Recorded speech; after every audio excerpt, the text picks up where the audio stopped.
Welcome back to the channel. Today we're talking about the John Deere Model 70.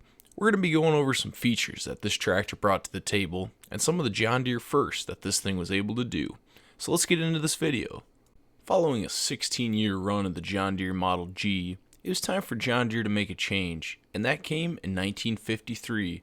And it was in 1953 that John Deere decided to release a new host of tractors, some of the most famous ones being the 50, taking the spot of the John Deere B, the 60 taking the place of the John Deere A, 70 taking the G, and the Model 80 replacing the R. When the 70 would come out, it would host 4 different engine styles: the 2-cylinder gasoline, 2-cylinder all-fuel, 2-cylinder LP, and the 2-cylinder diesel. And this Model 70 diesel would prove monumental for Deere, as it would be their first row crop diesel tractor. The diesel variant of this machine would have a 375 cubic inch engine, with a bore of 6 1/8 and 6 3/8 stroke. Now, using this diesel engine for the first time in a row crop tractor would be incredible. It's not to outshine the gasoline side of the 70.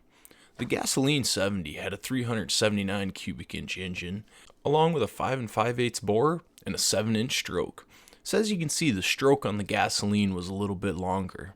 The gasoline variant would be rated at 975 RPMs, where the diesel would be rated at 1125.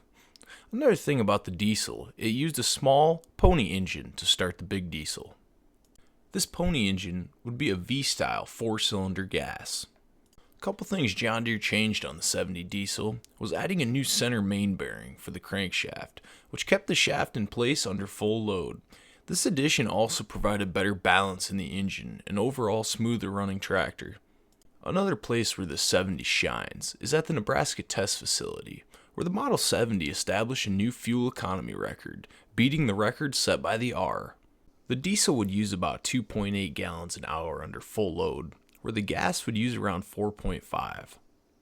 This would only be a taste of what was to come from Deere, as the 720 and the 730 would also break these fuel economy records in the future. The injectors for these diesels are a plunger type, made by either Bosch or Bendix, which would run off the cam followers. Another big advantage on the Model 70 was the power troll. The power troll is a hydraulic system that allows operators to control and adjust depth and height of mounted implements such as plows, cultivators, and planters. This would also serve the purpose as the first load and depth control system, as it allows the hydraulic cylinders to raise and lower and adjust the position of the implement by using valves inside of the power troll. And all of this could be done while in motion, which was huge in the day. The hydraulic pump is stationed up under the dash of the tractor, next to the governor housing. The pump is driven off the engine's camshaft and features a selector switch, turning it on and off to prevent premature wear. Another big thing on these tractors that was updated from the previous models was live power. Now, live power gave the operator the ability to engage the PTO from a standstill by one lever instead of engaging it and pushing the clutch in on the previous models. A couple of things that made this thing such a good tractor was it was known for its excellent fuel economy and economical operation, which made it popular among farmers seeking productivity and cost effectiveness. Another thing it featured was modernized instrument panel, with gauges and controls conveniently located for the operator's ease of use. It also boasted a very comfortable seat for the day. Now, during the 1950s, something that wasn't as common was 3-points, but John Deere was sure to start on this trend, releasing the John Deere 801 3-point. The John Deere 801 3-point hitch was produced in limited quantities, as it was introduced as an optional attachment for specific John Deere tractors, including the Model 70. Now, this 3-point isn't the same as the 3-point we know today. The top link is where you see the most difference, as it has a bar going across the center with a hole for a pin, and 2 arms supporting it.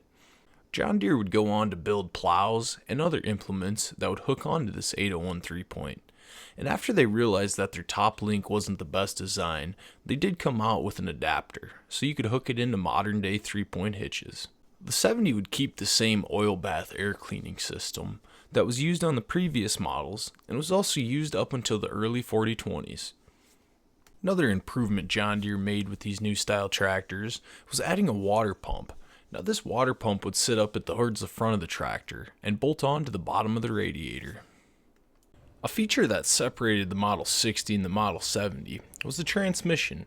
The 70 transmission had 6 forward gears and 1 reverse, while also did the 60, but what made them different is the 70 had a selector for high and low. This meant gears 1 and 2 and 3 and 4 and 5 and 6 were separated, along with the reverse gear, and it was only recommended to use reverse in the low range, as reverse high could be dangerously fast. Out of the factory, it came with 1338 rear tires, and that was used on it while it was tested. Nowadays, 14 938s are the current equivalent. With the original 1338s, you're able to achieve a top speed of 12.5 miles per hour. John Deere built 35,868 row crop versions and 157 high crops. The 70 that's the most rare is a gas high crop. There was only 17 of these made, with 9 of them being exported out of the US. Another cool fact, in 1953, John Deere added the option for power steering. This may seem like a necessity for today's tractors, but back then, John Deere was the first ones to put it on as a factory accessory. While other people were building power steering units, none of them came factory, they were all aftermarket. Another accessory that was offered on the John Deere 70 was clamshell fenders. Now these clamshell fenders provide protection from dirt and falling into the tire. With a max pulling power of 6,189 pounds, it's no surprise that the John Deere 70 was groundbreaking for its time. Being able to have a diesel row crop tractor really set John Deere ahead and would help usher in the use of diesel engines in modern farming. That's all I got for today. If you like John Deere tractors or farming videos, you're in the right place. If there's a John Deere you want to hear me talk about, go ahead and let me know in the comments and we'll get after it. Anyways, thanks for watching. We'll catch you in the next video.